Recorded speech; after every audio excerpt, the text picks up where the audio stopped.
नमस्ते। आज हम एक बहुत ही नाजुक खेल की बात करने वाले हैं, संतुलन का महाखेल।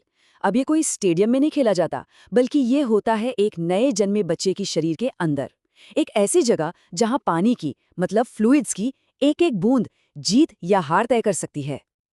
अब एक सवाल है, जरा सोचिए इसके बारे में। एक नए जन्मे बच्चे के लिए किसी वायरस से भी ज्यादा खतरनाक क्या हो सकता है? नहीं, इसका जवाब कोई डरावनी बीमारी या इन्फेक्शन नहीं है। जवाब कुछ ऐसा है जो शायद आपको हैरान कर दे। वो चीज है पानी की सिर्फ एक बूंद। हाँ, आपने सही सुना। एक न्यूबॉर्न के लिए ना, फ्लूइड्स का जरा सा भी ऊपर नीचे होना बहुत ही ज्यादा खतरनाक हो सकता है। ये बिल्कुल वैसा है जैसे किसी पतली सी रस्सी पर चलना, जहां बैलेंस ही सब कुछ है। तो सवाल ये उठता है कि आखिर ऐसा है क्या? मतलब नए जन्मे बच्चे इतने अलग क्यों होते हैं? क्यों वो इतने नाजुक होते हैं? जवाब छिपा है उनकी बॉडी की बनावट में ही। देखिए, एक बड़े इंसान के मुकाबले एक नवजात का शरीर बिल्कुल अलग होता है। पहली बात, उनकी स्किन बहुत पतली होती है, तो पानी बहुत तेजी से उड़ जाता है। दूसरा, उनके गुर्दे यानी किडनीज अभी पूरी तरह से डेवलप नहीं होते। और तो और, जो हार्मोन्स बॉडी में पानी को कंट्रोल करते हैं, वो भी ठीक से अपना काम नहीं कर पाते। तो ये सारी चीजें मिलकर उन्हें फ्लूइड इम्बैलेंस के लिए बहुत ज्यादा सेंसिटिव बना देती हैं। ये जो फर्क है ना, वो यहाँ बहुत साफ दिखता है। एक तरफ है एक वयस्क का शरीर जो लीटर्स में पानी के उतार चढ़ाव को आराम से झेल लेता है, और दूसरी तरफ है एक प्री मैच्योर बच्चा जिसके लिए कुछ मिलीलीटर का फर्क भी जिंदगी और मौत का सवाल बन जाता है। मतलब यहाँ गलती की गुंजाइश सच में ना के बराबर है। तो फिर इस चैलेंज से निपटा कैसे जाता है?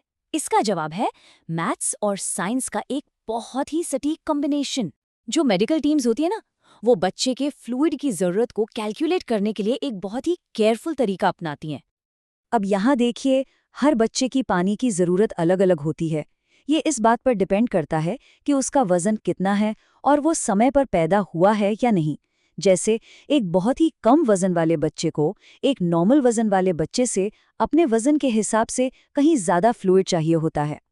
ये जो 2 स्टेप का फॉर्मूला है, देखने में तो बड़ा सिंपल लगता है, पर ये बहुत बहुत ज़्यादा ज़रूरी है।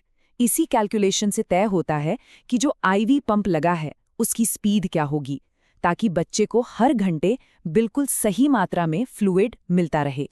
इस एग्जाम्पल से आपको अंदाज़ा लगेगा कि ये कितना सटीक होता है। 7.5 ml हर घंटे, मतलब एक छोटी चम्मच से बस थोड़ा सा ज़्यादा। सोचिए, हर घंटे, हर मिनट इतनी ही प्रिसिजन मेंटेन करनी पड़ती है। तो हम बार बार कह रहे हैं कि ये एक रस्सी पर चलने जैसा है। ऐसा क्यों? क्योंकि रस्सी के दोनों तरफ खतरा है। एक तरफ गिरे तो डिहाइड्रेशन, मतलब पानी की कमी, और दूसरी तरफ गिरे तो फ्लूइड ओवरलोड, यानी शरीर में पानी का जरूरत से ज्यादा हो जाना। और इन दोनों ही कंडीशन के अपने अपने वार्निंग साइन होते हैं, जिन पर डॉक्टर्स और नर्सेस की 24 घंटे नजर रहती है। जैसे पानी कम हुआ तो बच्चा चिड़चिड़ा हो जाएगा, और अगर ज्यादा हो गया तो उसकी पलकों पर सूजन आ सकती है, उसे सांस लेने में दिक्कत हो सकती है। अच्छा, लेकिन कहानी सिर्फ पानी पर खत्म नहीं होती। इस फ्लूइड बैलेंस की इक्वेशन में कुछ सीक्रेट इंग्रेडिएंट्स भी हैं, जिन्हें हम कहते हैं इलेक्ट्रोलाइट्स। ये असल में शरीर के लिए बहुत जरूरी सॉल्ट्स यानी लवण होते हैं। सोडियम, पोटेशियम और कैल्शियम, इन्हें आप शरीर की इलेक्ट्रिकल वायरिंग समझ सकते हैं। हमारे नर्व सिग्नल्स के लिए, मसल्स के काम करने के लिए ये बहुत ज़रूरी हैं, और इनकी मात्रा में ज़रा सा भी ऊपर नीचे होना बहुत खतरनाक हो सकता है। जैसे दौरे पड़ सकते हैं या फिर दिल की धड़कन भी रुक सकती है। इसीलिए इनके लेवल को भी बिल्कुल सटीक तरीके से कंट्रोल किया जाता है। तो ये सारी बातें हमें वापस वहीं ले आती हैं कि ये काम कितना स्किलफुल और प्रिसाइज है। ये सिर्फ साइंस नहीं है, ये एक कला है, लगातार चौकन्ना रहने की कला। ये एक लाइन है जो इस पूरी बात का सार है। एनआईसीयू में देखभाल को दिनों में नहीं, बल्कि मिलीलीटर और मिली इक्विवेलेंट्स में मापा जाता है, मतलब पानी और उसमें घुले सॉल्ट्स की सबसे छोटी मात्रा में। यहाँ हर एक बूंद, हर एक कण की गिनती होती है। ये माइक्रो लेवल पर जिंदगी बचाने की एक जंग है जो हर पल, हर सेकंड लड़ी जा रही है।